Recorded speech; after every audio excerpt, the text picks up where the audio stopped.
C'est une visite à forte valeur pédagogique. Présenté à la presse, l'un des 70 producteurs locaux de blé CRC ou culture raisonnée contrôlée.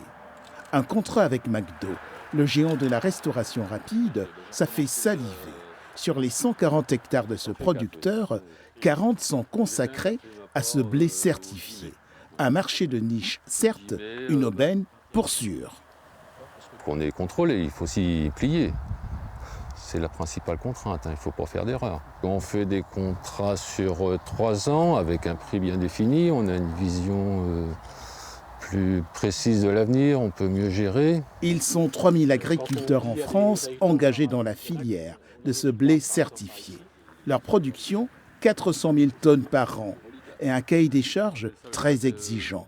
Le glyphosate est interdit et le recours aux produits phytosanitaires est strictement limité. L'application des produits phyto chez nous ça se fait en dernier recours et doit être forcément justifié. Toutes les parcelles qui sont en CRC doivent prouver qu'il n'y a jamais eu d'épandage de boue de station d'épuration.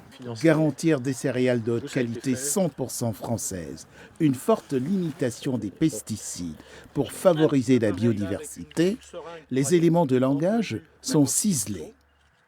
On a été les premiers en 2012 à mettre en place un contrat à 3 ans qui permet de s'affranchir des fluctuations du marché qui baissent, qui montent. Et donc on a un prix qui est basé sur 3 ans sur les coûts de production de l'agriculteur. Cette visite a commencé et s'est achevée à la coopérative de Boisseau avec un maître mot, traçabilité et technique de conservation du blé sans insecticides de stockage.